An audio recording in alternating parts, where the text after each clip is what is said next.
Hey everyone, first of all, I wanted to wish you a very happy Memorial Weekend from Mel and I and my buddy Patrick here.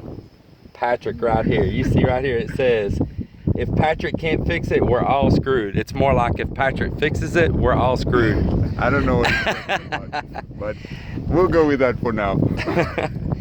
So I wanted to touch two topics, and if the wind's blowing, I can't help it. We can't find a place out here where we're at right now free of the wind.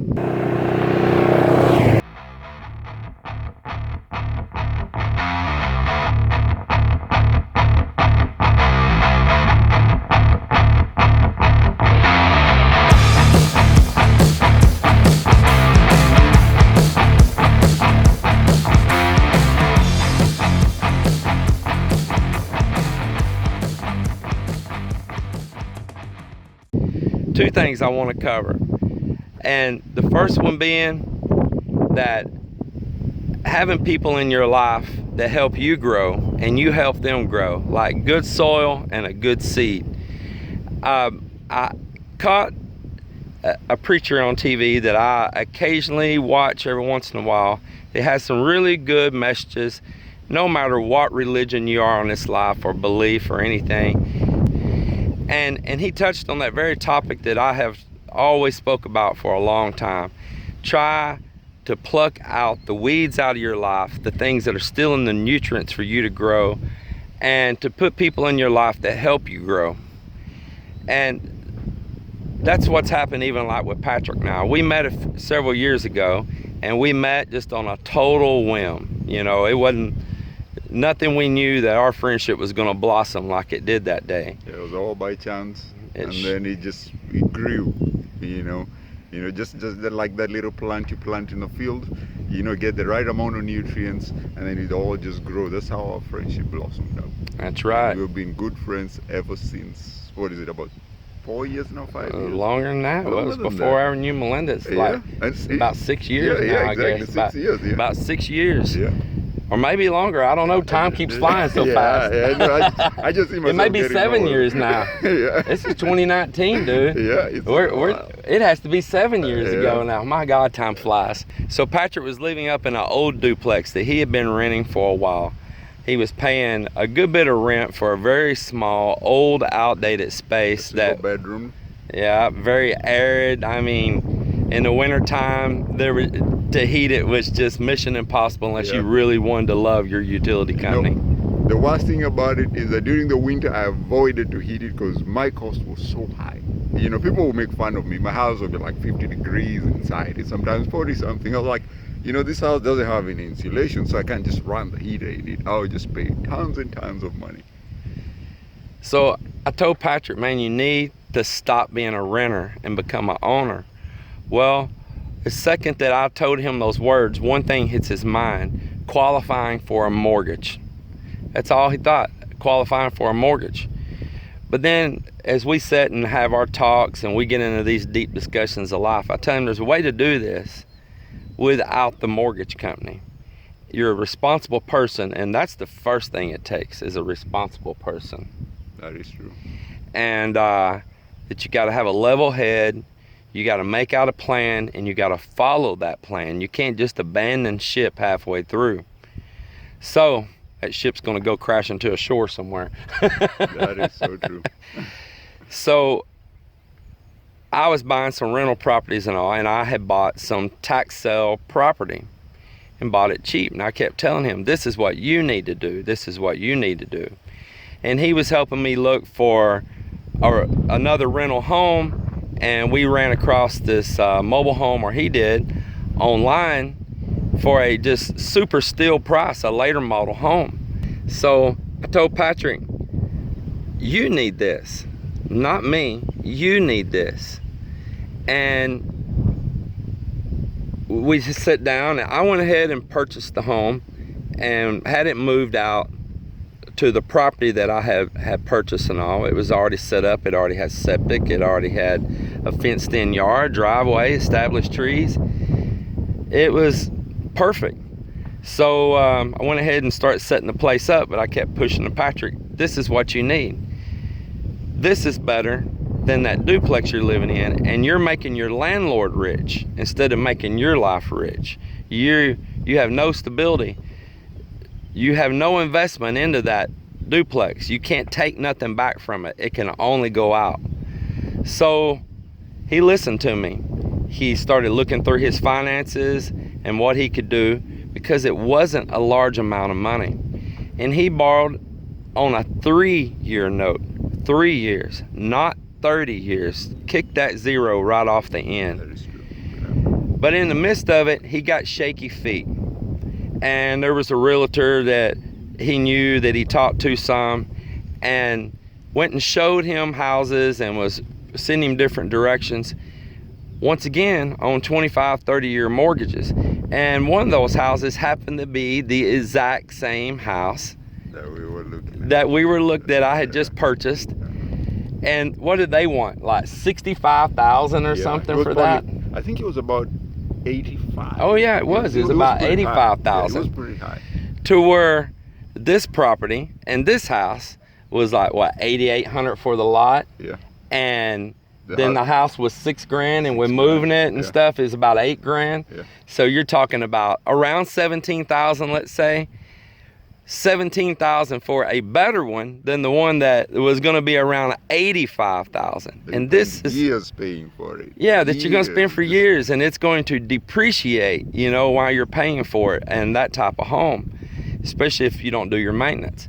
So Patrick, I said, why are you even going to look at that? He was already letting them run his credit to qualify for that. Yeah. And I'm like, pretty much had already qualified for it. And I just decided, you know what? Let me go share it with my friend. Let me go share the excitement with him. And as a good friend, and that's the most important thing of having people who help you grow. He sat down with me, said, yes, you need to think about this. You need to think about this is something that you get stuck for years and years. He made me sit down. He didn't just say, oh well, that's just great, just to make me happy. It was all about helping me make a decision that will help me, even if I didn't want to hear what he was telling me. To a certain extent, in all honesty, when he told me the negativity of it, I didn't want to hear it because I was so excited. You get so excited in the buy, and you just don't really think about it until somebody tells you, you know what, stop it. You stop it. So when I sat down and thought about it and what James was telling me, I was like, you know what, he has a point, regardless of what I want to hear. and this was far beyond a $63,000 price difference. Wouldn't that be about right? It was far beyond just that.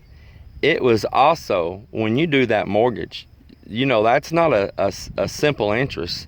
That's on an amortization scale. That's being compounded over. Man, you're talking about, you probably would have been adding another $100,000 on top of that by the time it was done. 3-year note. 3 years. He's almost got it done now, right? It's almost done. It's almost done. And it's done. And he is almost a 100% free and clear homeowner. He has made that place look so beautiful that right now, this is the next funny thing. He could probably sell that place, I bet, for $100,000. I can more than double my profits on it. It'd be more than doubling. Yeah. You'd be quadrupling Exactly. it, on this place. You got to be smart. You've got to be patient. People want a microwave society, put it in there, hit 1 minute, take it out and eat it up.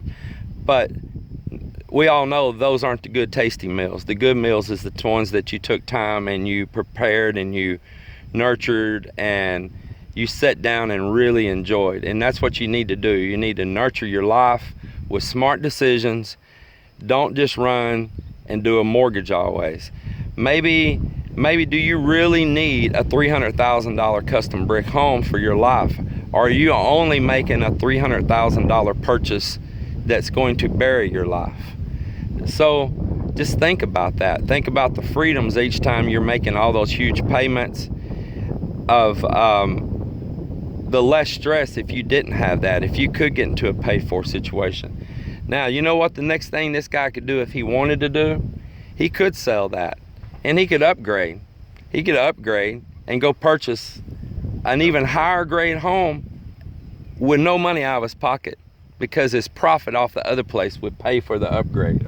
And the other thing, viewers, whenever you're considering making moves you have to know one thing: whatever comes, whatever happens, is that it's not going to be an easy decision. You have to make certain sacrifices to it. We're not sitting here telling you, well, if you go left, it's going to be easy, everything is smooth sailing. It wasn't. It wasn't smooth sailing for me. I had to work hard. I had to sacrifice some stuff that I had to do. I had the cars on notes that I had to get rid of, to be able to bring my money down, because I had to fix the place up. You have to make sacrifices in order to achieve your goal. This is not some quick rich get scheme. This is not something that you see on Sunday morning TV telling you how you can buy properties and flip them for $0 on the dollar. That's not how we're saying. We're just telling you, with the right amount of sacrifice, you can be able to get away from all those kind of traps that the mortgage company, all these companies are setting for you. You can be able to achieve your own financial freedom. That's right. Patrick, he had that brand new car and he loved it and it was beautiful. I cannot deny it was beautiful. But I asked him which was more important, making that payment on that car that's depreciating, and what does it do? Just sit in a parking lot? He agreed on that. Just sits in a parking lot, fading in the sun. Or sell that car, still buy a decent vehicle without that payment, put that money over into a house and for your long future. Man, this guy listened, and each day right now you wake up underneath a whole lot less stress now, right? Hardly no stress. Yeah, I am so happy. And my landlord didn't want me to leave because I think I had rented it out for about 10 years. And that was a lot of years of being renting out. And I was always on time, never had any issues. And he really tried to give me the disadvantage of it. So this is part of what our friends over at Crocker Homestead, Jason, Jared, Jelena, this is what they're pushing too, about doing even alternative things like shed the homes, tiny homes, house conversions, those type of things, to live a debt-free life. And I agree with them. That's part of the reason that Jason and Jared and Jelena and I, with that over at Crocker's, that we kind of clicked and have kind of grabbed a hold of each other a little bit, because we have that same mindset. And we want to share that out there. Their YouTube and mine as well. We want to share that out there of looking at these alternatives, and make a smart choice. Don't make a rash decision. Maybe this will help you make that decision. Step out of that little subdivision neighborhood that tells you which tree you can plant, what color your house can be, Color your curtains can be. yeah, and step out of that. Step out of that life and step into a life of freedom. You don't have to live in squalor. You don't have to feel that you've downgraded your life. You've set yourself free, but you have to have discipline to do that. If you don't have discipline and you don't have self-motivation, this may not work for you. You can't just step halfway across the bridge. Run all the way across the other side and don't look back. But we want to all, me and Patrick, and if Melinda, she's busy right now, or she'd be here with us, we once again wanted to wish you all a happy Memorial Weekend. Thank you for taking time to listen to us. Please continue to comment like you have, subscribe like you guys are doing. We super appreciate you. And we want to thank the men in uniform who are serving, who have served, and who have risked their lives and who have lost their lives for what we've got today, for the freedom that we all deserve. That's exactly what we're doing right now, is doing what because they fought for the freedom, so we can be able to do what we need to do today. But thank you all. Thank you for your service. And may God bless you. May God bless America.